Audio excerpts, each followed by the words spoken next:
அகிலம் நியூஸ் நேயர்களுக்கு வணக்கம். இன்றைய காலை நேர தலைப்புச் செய்திகள். யாழ்ப்பாணம் செம்மணி மனித புதைக்குழியில் இருந்து நேற்று 11 எலும்புக்கூட்டு தொகுதிகள் அடையாளம் காணப்பட்டுள்ளன. செம்மணி பகுதியில் தடயவியல் அகழ்வாய்வு தளம் இலக்கம் 1 மற்றும் தடயவியல் புதைக்குழிகளில் அகழ்வு பணிகள் முன்னெடுக்கப்பட்டு வருகிறது. இரண்டாம் கட்ட பணிகளுக்காக 45 நாட்கள் நீதிமன்றினால் அனுமதிக்கப்பட்டுள்ள நிலையில் தற்போது இரண்டாம் கட்ட பகுதி அகழ்வு பணிகள் நேற்று 21வது நாளாக முன்னெடுக்கப்பட்டது. இதன்போது 2 மனித புதைக்குழிகளில் இருந்தும் நேற்றைய தினம் 9 எலும்புக்கூட்டு தொகுதிகள் மீட்கப்பட்டுள்ளன. அதேவேளை செம்மணி மனித புதைக்குழியில் அகழ்வு பணிகள் இதுவரையில் கட்டம் கட்டமாக 30 நாட்கள் முன்னெடுக்கப்பட்டுள்ளன. இதன்போது நேற்றைய தினத்துடன் 90 எலும்புக்கூட்டு தொகுதிகள் முற்றாக அகழ்ந்தெடுக்கப்பட்டுள்ளன. போதைப்பொருள் மற்றும் குற்றங்களில் ஈடுபடும் நபர்களை கைது செய்வதற்காக செயல்படுத்தப்படும் சிறப்பு தேடுதல் நடவடிக்கைகளின் ஒரு பகுதியாக நேற்று முழுவதும் மேலும் பல தேடுதல் நடவடிக்கைகள் மேற்கொள்ளப்பட்டன. போலீஸ் அதிகாரிகள், சிறப்பு அதிரடிப்படை மற்றும் முப்படை உறுப்பினர்கள் உட்பட 6500க்கும் மேற்பட்ட பாதுகாப்பு படையினர் இதில் பங்கேற்றுள்ளனர். சிறப்பு தேடுதல் நடவடிக்கையின் போது 24,281 நபர்கள் சோதனை செய்யப்பட்டுள்ளனர். மேலும் 10,175 வாகனங்கள் மற்றும் 7,240 மோட்டார் சைக்கிள்கள் சோதனை செய்யப்பட்டுள்ளன. இலங்கை முழுவதும் இணையவழி குற்றங்கள் அதிகரித்துள்ளதாக இலங்கை கணனி அவசர நிலை குழு தெரிவித்துள்ளது. இந்த விடயம் குறித்து பொதுமக்கள் கவனத்துடன் செயற்பட வேண்டும் என இலங்கை கணனி அவசர தயார் நிலை குழு அறிவுறுத்தியுள்ளது.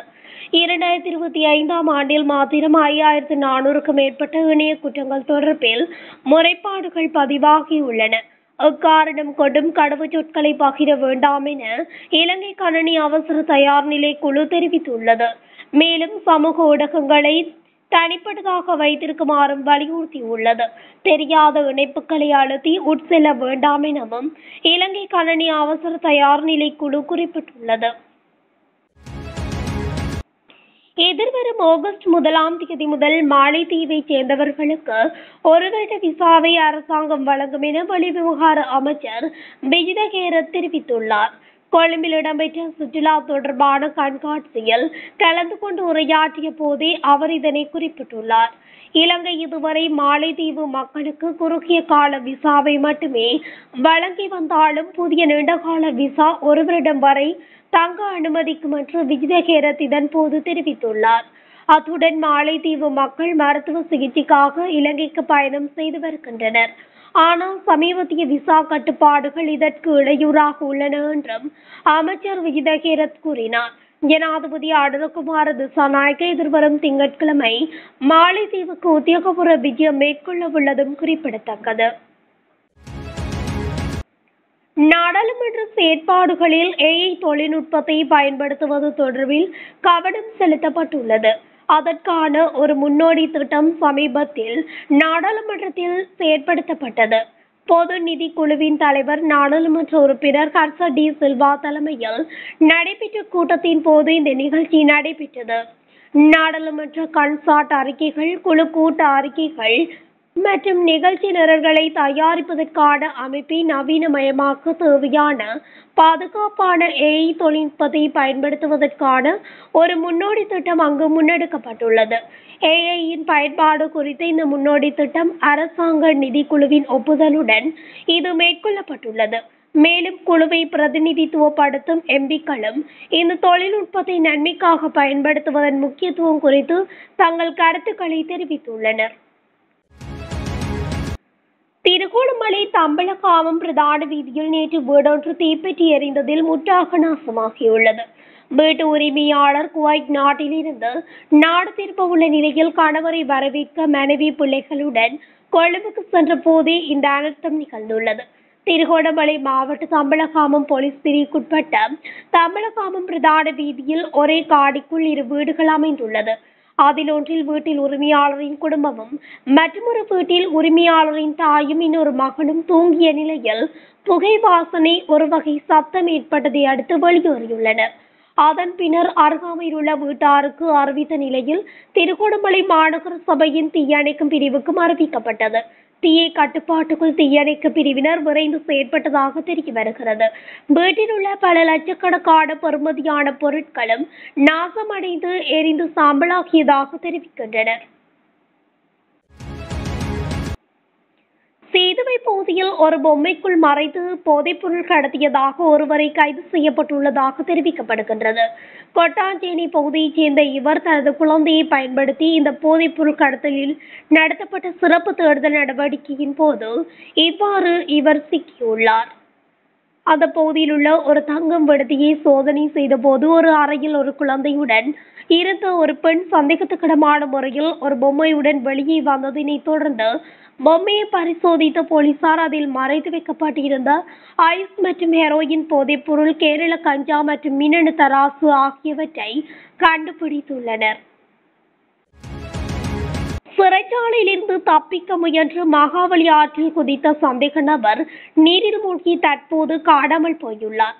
பல்லேகல திறந்தவெளி சிறைச்சாலை முகாமில் தடுத்து வைக்கப்பட்டிருந்த சந்தேக நபரே இந்த சம்பவத்தில் காணாமல் போயுள்ளதாக தெரிவிக்கப்படுகிறது. காணாமல் போன நபர் சீதுவையைச் சேர்ந்த 39 வயதுடையவர் என தெரிவிக்கப்படுகிறது. காணாமல் போன சந்தேக நபரை கண்டுபிடிப்பதற்கான தேடுதல் நடவடிக்கைகள் தற்போது நடைபெற்று வருவதாக காவல்துறையினர் தெரிவித்தனர். திருகோணமலை மொரவெவ போலீஸ் பிரிவுக்குட்பட்ட கந்தலாய் காட்டுப்பகுதியில் தேனெடுக்க சென்றவர் யானை தாக்கியதில் உயிரிழந்துள்ளார். குறித்த சம்பவம் நேற்று மாலை இடம்பெற்றுள்ளதாக மொரவெவ போலீசார் தெரிவித்துள்ளனர். கந்தலாய் காட்டுப்பகுதிக்கு தேனெடுப்பதற்காக 3 பேர் சென்றுள்ளனர். இதன்போது யானை ஒன்று அவர்களை தாக்க முற்பட்ட போது மூவரும் வெவ்வேறாக பிரிந்து ஓடியுள்ள நிலையில் அதில் ஒருவரை யானை தாக்கியுள்ளதாக ஆரம்பகட்ட விசாரணையின் மூலம் தெரிய வந்துள்ளது. மொரவெவ போலீசார் மற்றும் வனஜீவராசிகள் திணைக்கள உத்தியோகத்தர்கள் இணைந்து காட்டுப்பகுதிக்கு சென்று உயிரிழந்தவரின் சடலத்தை மீட்டுள்ளனர். சடலம் பிரேத பரிசோதனைக்காக திருகோணமலை பொது வைத்தியசாலையில் ஒப்படைக்கப்பட்டுள்ளது. புதிய அரசமைப்புக்கான ஆரம்பகட்ட வேலை திட்டங்கள் முன்னெடுக்கப்பட்டுள்ளன. எமது ஆட்சி காலத்துக்குள் புதிய அரசமைப்பு திருத்தங்களை மேற்கொள்வோம் என்று பிரதமர் கரணியமர சூரிய தெரிவித்துள்ளார். நாடாளுமன்றத்தில் வெள்ளிக்கிழமை வாய்மூல விடைக்கான கேள்வி நேரத்தில் புதிய அரசமைப்பு திருத்தம் தொடர்பில் ஐக்கிய மக்கள் சக்தியின் நாடாளுமன்ற உறுப்பினர் அஜித் பி பெரேரா அனுப்பிய கேள்விக்கு பதிலளிக்கையிலே பிரதமர் மேற்கண்டவாறு கூறினார். எமது அரசு ஆட்சிக்கு வந்து இன்னும் 1 வருடம் செல்லவும் இல்லை. இன்னும் எங்களுக்கு 4 வருடங்கள் இருக்கின்றன. அதனால் இது தொடர்பில் அவசரப்பட தேவையில்லை. எமது ஆட்சி காலத்துக்குள் புதிய அரசமைப்பு திருத்தங்களை மேற்கொள்வோம் என பிரதமர் குறிப்பிட்டுள்ளார். கொட்டக்கலை ரொசிட்ட பகுதியில் உள்ள ஆறு ஒன்றில் விழுந்த 4 வயது சிறுமி சடலமாக மீட்கப்பட்டுள்ளார். திருமண நிகழ்வு ஒன்றுக்கு செல்லவிருந்த நிலையில் தனது மகளை தாயார் நிலையில் வைத்துவிட்டு சிறுமியின் தாய் தயாராகி கொண்டிருந்த வேளை சிறுமி வீட்டின் அருகில் இருந்த ஆற்றில் தவறுதலாக விழுந்து நீரில் அடித்துச் செல்லப்பட்டுள்ளதாக தெரிவிக்கப்படுகிறது. இந்த சம்பவம் நேற்று இடம்பெற்றுள்ளது. சிறுமியை தேடும் நடவடிக்கையில் போலீசார் மற்றும் பொதுமக்கள் இணைந்து ஈடுபட்ட போது சுமார் 3 மணித்தியாலங்களுக்கு பின்னர் சிறுமி சடலமாக மீட்கப்பட்டு கொட்டக்கலை பிரதேச வைத்தியசாலைக்கு கொண்டு செல்லப்பட்டதாக போலீசார் தெரிவித்தனர். உலகம் முழுவதும் பயன்படுத்தப்படும் பிளாஸ்டிக் உணவு பேக்கேஜிங் ஒரு கடுமையான பிரச்சனையாக மாறியுள்ளது என்பதை ஆய்வறிக்கை ஒன்றில் தெரிவிக்கப்பட்டுள்ளது. சுற்றுச்சூழலில் கொட்டப்படும் பிளாஸ்டிக் கழிவுகளின் அளவு 2040ஆம் ஆண்டுக்குள் 1.3 பில்லியன் தொன்களை மிஞ்சும் எனவும் புதிய ஆய்வு கூறுகின்றது. உலகின் அனைத்து நாடுகளும் ஒன்றிணைந்து இந்த பிரச்சினைக்கு நடவடிக்கை எடுக்காவிட்டால் அடுத்த 20 ஆண்டுகளுக்குள் நிலமும் நீரும் பிளாஸ்டிக் கழிவுகளால் நிரம்பி வழியும் என்று அந்த ஆய்வில் எச்சரிக்கப்பட்டுள்ளது. கடல் நீரில் கலக்கப்படும் பிளாஸ்டிக் கழிவுகளால் அளிக்கப்படும் கடல் வாழ் உயிரினங்களின் எண்ணிக்கை 3 மடங்கு அதிகரிக்கக்கூடும் என்றும் ஆய்வு கூறுகிறது. கொரோனா காலத்தில் ஒருமுறை மட்டுமே பயன்படுத்தப்படும் பிளாஸ்டிக் பொருட்கள் மற்றும் பிளாஸ்டிக் சுகாதார உபகரணங்களின் பயன்பாடு அதிகரித்திருப்பது இந்த பிரச்சினையை தீவிரப்படுத்தியுள்ளது. நாட்டில் 8க்கும் மேற்பட்ட வகையான சருமத்தை வெண்மையாக்கும் அழகு சாதன பொருட்கள் கிடைப்பதாக சுகாதார அதிகாரிகள் தெரிவித்துள்ளனர். அதனை பாவிக்கும் பல இளைஞர்கள் புற்றுநோயிற்கு முகம் கொடுக்க வேண்டிய ஆபத்தான நிலை ஏற்பட்டுள்ளதாக குறிப்பிட்டுள்ளனர். வாசனை திரவியங்கள் மற்றும் அழகு சாதன பொருட்களை முறையாக ஒழுங்குபடுத்த மருந்து ஒழுங்குமுறை ஆணையம் தவறியமையே இதற்கு காரணம் என குற்றம் சாட்டப்பட்டுள்ளது. மனித உடலுக்கு தீங்கு விளைவிக்கும் கன உலோகங்களை கொண்ட பல கிரீம்கள் நாடு முழுவதும் கடைகளிலும் ஆன்லைனிலும் விற்பனை செய்யப்படுவதாக மருத்துவ மற்றும் சிவில் உரிமைகளுக்கான மருத்துவர்களின் தொழிற்சங்க கூட்டணியின் தலைவர் மருத்துவர் சமல் சஞ்சீவ தெரிவித்துள்ளார்.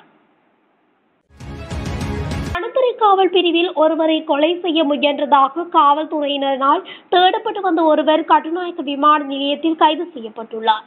குறித்த கைது நடவடிக்கையானது நேற்று குற்றப்புலனாய்வு திணைக்கள அதிகாரிகளினால் மேற்கொள்ளப்பட்டுள்ளது. மலேசியாவுக்கு தப்பிச் செல்ல விமான நிலையத்துக்கு வந்தபோது முக அங்கீகார அமைப்பு மூலம் சந்தேக நபர் அடையாளம் காணப்பட்டுள்ளார். கடந்த வாரத்தில் இருந்து வாகனங்களுக்கான நிதியளிப்பு கடன்களை நாடும் வாடிக்கையாளர்களின் எண்ணிக்கை அதிகரித்து வருவதாக அந்த துறையைச் சேர்ந்த நிறுவனங்கள் தெரிவிக்கின்றன. வாகன நிதியளிப்புக்கான கடன் மதிப்பை மாற்றி மத்திய வங்கி வெளியிட்ட சுற்றறிக்கை இந்த முன்னேற்றத்துக்கு வழிவகுத்துள்ளதாக அவர்கள் குறிப்பிட்டுள்ளனர். ஜூலை 17 அன்று மத்திய வங்கி வெளியிட்ட சுற்றறிக்கையின்படி மின்சார வாகனங்கள் உட்பட அனைத்து புத்தம் புதிய கார்கள், SUVகள் மற்றும் வேன்களுக்கான 50 முதல் 60% வரை குத்தகை அல்லது நிதியுதவி போன்ற நிதி வசதிகளை பெற முடியும் என மத்திய வங்கி அறிவித்துள்ளது. இத்துடன் அகிலம் நியூஸின் இன்றைய காலை நேர பிரதான செய்திகள் நிறைவடைகின்றன. தொடர்ச்சியாக செய்திகளை அறிந்து கொள்ள அகிலம் நியூஸ் ஊடகத்துடன் இணைந்திருங்கள். நன்றி, வணக்கம்.